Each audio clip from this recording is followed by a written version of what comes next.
Assalamualaikum warahmatullahi wabarakatuh. Kemarin-kemarin ketika Kiai Madudin Usman Al-Bantani deklarasi di Kongres 1 Laskar Sabilillah, ada semacam sesi kajian ilmiah dan ada ibarat yang dikeluarkan oleh Kiai Mad yang ini ramai dibahas oleh beberapa YouTuber ya.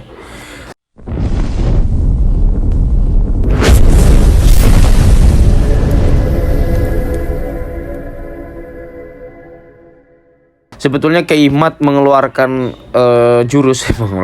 mengeluarkan ibarat itu adalah kronologisnya ketika diskusi Banten, Habib Hanif membawa ibarat ini. Kemudian dikritisi oleh Kiai Madudin Usman Al-Bantani bahwa pemahaman Habib Hanif terhadap ibarat itu keliru. Judulnya Kitab Sezaman, Ustadz Hanif Alatas dan Ustadz Wafi salah memahami kitab. Nah, jadi ketika Habib Hanif mengeluarkan satu ibarat di mana ibarat itu dimaksudkan oleh Habib Hanif atau ketika Habib Hanif itu berargumen untuk menguatkan bahwa hanya cukup dengan khotun nasabah, ini mengeluarkan ibarat ini. Tapi menurut Kiai Madudin Usman Al-Bantani, Habib Hanif tidak teliti di awal-awal isi dari ibarat yang dibacakan oleh Habib Hanif sendiri. Yang justru yang dibacakan oleh Habib Hanif itu sendiri adalah menegaskan pentingnya kitab sezaman gitu loh. Nah, ini memang ada salah satu term yang diperdebatkan ya. Apakah satu istilah kata dalam bahasa Arab ini kan, kalau dalam bahasa Arab satu kata itu satu kalimat lah, itu tepat atau tidak diartikan sebagai sezaman ya. Kata al-abdal yang kemudian ini diperdebatkan juga oleh beberapa YouTuber.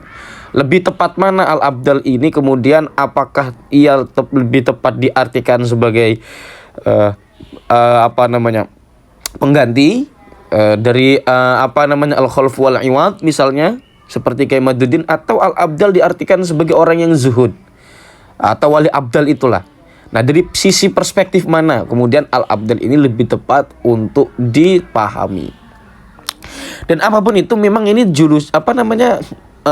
konsepnya memang thariqah ya, turuk, jalan-jalan atau beberapa variabel kita katakan dalam hal ini adalah metode, walaupun tidak tepat sepenuhnya diterjemahkan dengan metode ya.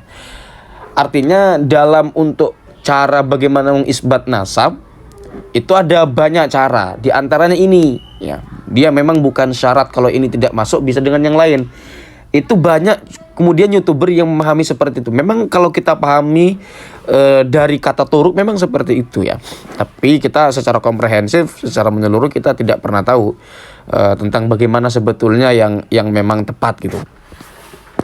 Nah, di sini coba kita mulai dari yang pertama ya. Menurut Ustadz Hanif Alatas dan Ustadz Wafi, ulama nasab tidak mensyaratkan ada kitab sezaman.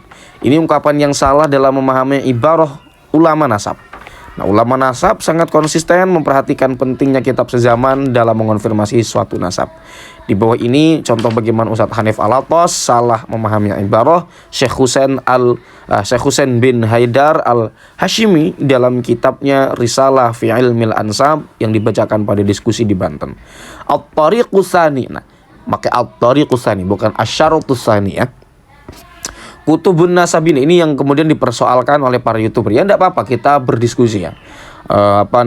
Menambah ilmu. Dan soal surut dan turuk itu saya pun dulu sudah pernah bahas ya. Guzaini dulu sudah pernah bahas.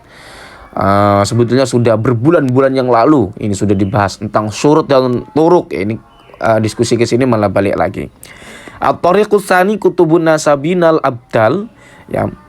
Jalan yang kedua adalah kitab-kitab nasab al-abdali yang abdal ini kemudian diterjemahkan oleh Kiai Mad sebagai kitab sezaman ya, dengan alasan ini jama dari al-badalu atau al-bidlu, artinya al-khalf wal iwad ya. Kemudian an-nasabin al-abdali al-ulama istiqat, ulama yang siqat, al-muhaqqiqin al-asbat allati lam talhaqha aidil huwati al-abithina wal du'afa il-matrukina wal wudu'il kadzibina la siyama in kanat masyhuratan muntasyiratan amma in kanat makhtutatan fayajibu at-tasabutu minal makhtuti minal khututi wa muqabalatin nusakhi al-makhtutati wa mata idza urifa khatun nasabati al-muhaqqiqi as-siqati fa innahu yu'malu bihi wa yakunu mustanadan syar'iyyan wa alaihi al-amalu fil qadimi wal hadisi wa kadza al-amalu bil wijadat.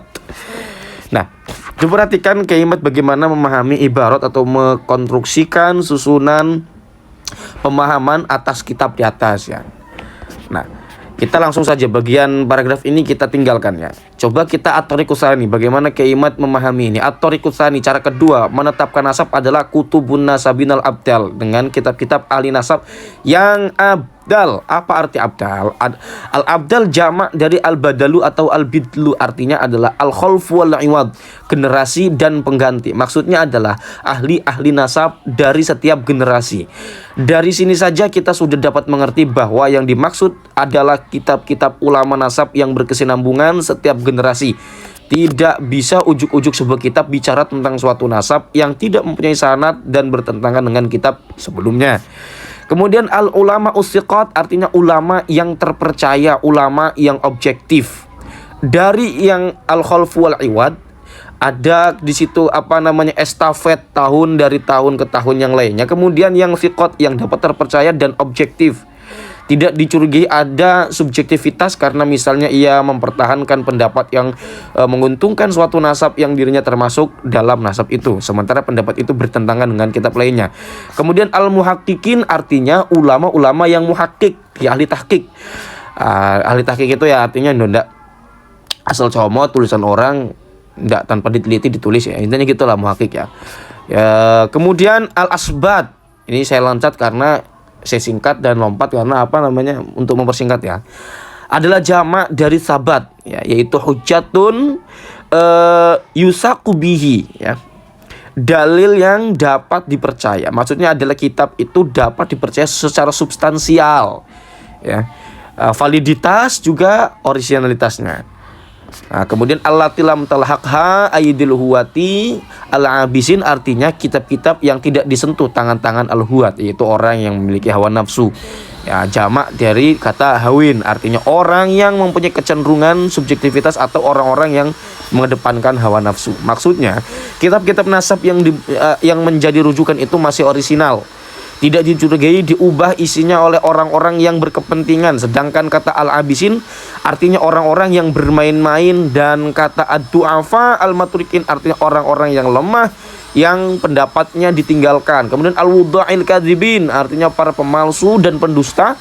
Kitab yang menjadi rujukan harusnya kitab yang suci dari pemalsuannya, itu meletakkan sebuah nama yang sebelumnya dalam kitab aslinya tidak ada. Nah, penulis menemukan kitab yang dicetak Ba'alawi dan pendukungnya tidak sesuai dengan kitab aslinya, seperti kitab Abnaul Imam.